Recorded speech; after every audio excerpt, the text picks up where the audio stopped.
So tapos na po ang World Cup run ng Gilas Pilipinas. Tayo po ay tinalo ng Italy 1983. Okay? Which means tayo po ay naging 0-3. Wala po tayong ni isang panalo dito sa World Cup na ginanap sa ating home court. Nakakalungkot po na balita po yan.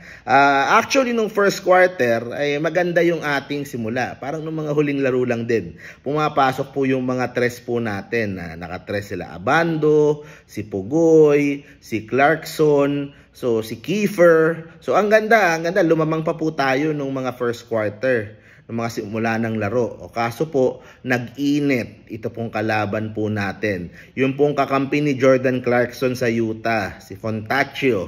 Napakahusay pala nun mag-tres.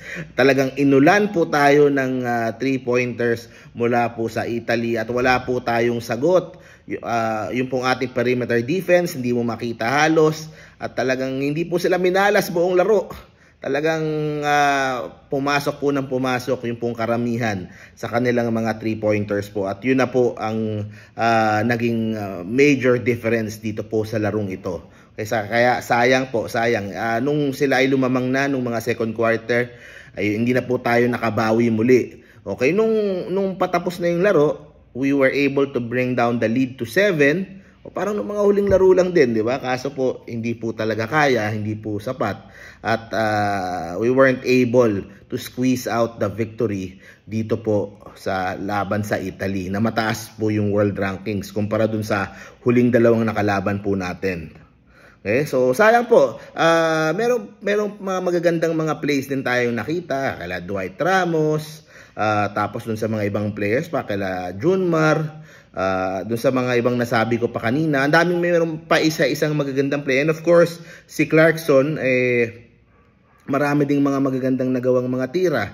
Pero in the end, hindi po kaya na si Clarkson lang. Mas nag-improve actually yung mga play po natin. In fairness, kumpara dun sa mga previous na laro. Mas parang nag-improve naman. Kaso talagang masyadong malakas po itong Italy. Yung kanilang pressure sa atin, sa defense, sa pag-inbound pa lang ng bola, talagang mabigat din po, malakas din po yung naging depensa po nila sa atin. And of course, sa offensive rebounds, dyan na naman po tayo nadali, lalo na doon sa first half ng laro. Talagang hirap po tayo pagdating po sa offensive rebound. Talagang na-out-muscle, na-out-rebound po tayo ng mga kalaban po natin. And dun sila lumalamang sa atin sa mga second chance points. Okay, so what does this mean? Wala po, tapos na po ang ating World Cup run. Alam nyo, nagsimula ako nung vlog na to August last year. Okay, mga 1 year. And this has been the main topic, yung pong World Cup.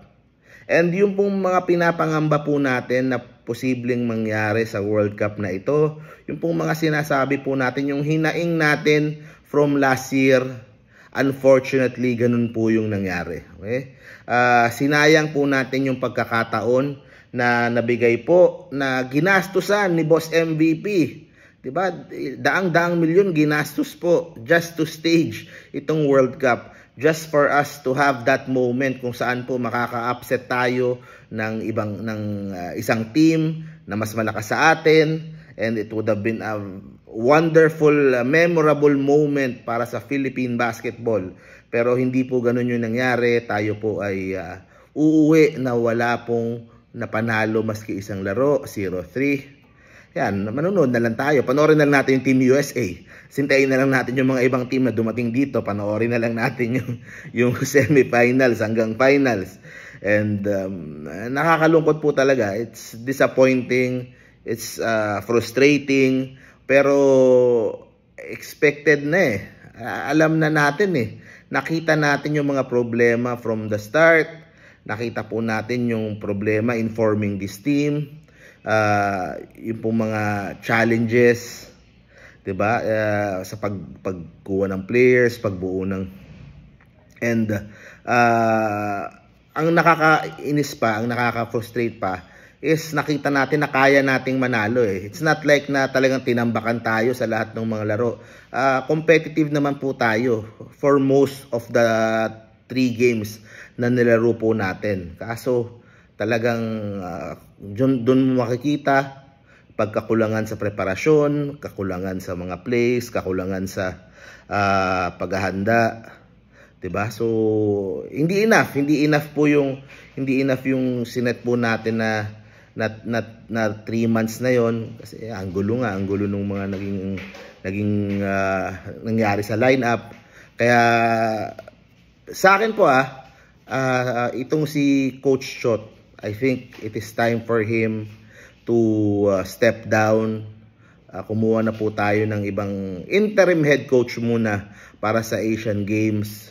Tapos after po ng Asian Games, in a month's time, tayo po ay kumuha na ng panibagong, maybe a foreign coach, so that we can start over, we can start a new overhaul ito pong SBP. May mga rumors na baka i-take over daw ni RSA. Sa akin, ang malaking pagkakamali lang naman na ginawa nitong grupo nila Boss MVP ay hindi pakikinig sa tao. Kasi nakita na ng tao na maganda na yung nasimulan nila Tab Baldwin noon. Diba? Tapos kailangan baguhin, kailangan ipilit para si Chot Reyes yung coach ngayong World Cup. Para si Chot Reyes yung bida. Siguro Chot Reyes wanted another parang puso moment. Diba? Yun ang gusto nila siguro parang magkaroon ng parang puso moment, na magkakaroon ng upset, kaso hindi nangyari. At ang nangyari pa, yung pong he wasn't able to prove his doubters wrong. At napatunayan na tama yung pong mga netizens na binabash po itong si Chot Reyes. Diba? What would have been a memorable moment, a dream moment for Philippine basketball, parang naging nightmare. Diba? 0-3. Nakakalungkot na 3 laro na alam mo namang may laban tayo dun sa 3 laro. We have the skills, we have the players, we have a great NBA player in Jordan Clarkson. Hindi lang talaga na-utilize ng maayos. And of course, nandiyan yung gulo kay Soto. Diba? Hindi mo maintindihan yung sa pagbuo ng team sa akin lang, kung meron mang dito, bright spot dito, we have a talented core of young guys dito kay Dwight, kay Edu, kay Kai, kay Renz Abando. Yan, si Renz Abando nagpakita naman na he can deliver good minutes naman. So we can build on that. Maraming hindi nakasama nga sa mga young core sana natin. And sana let's focus na on the future.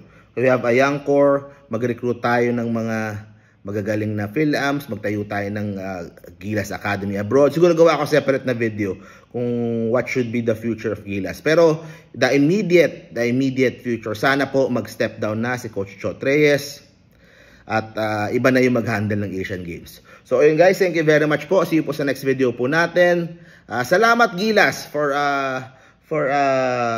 kumbaga yung effort nyo at yung sakripisyo nyo para po dito sa World Cup. Kaso minalas po talaga, hindi po talaga kinaya. And we will always be a country passionate about basketball. Pero hindi po tayo susuko. Talagang hindi tayo susuko hanggat hindi makapasok sa NBA ang isang Pilipino. Pangalawa, hindi po tayo maging competitive hanggat hindi tayo maging competitive sa international scene. So ayun guys, thank you very much po. See you po sa next video po natin. Go Gilas, bye-bye.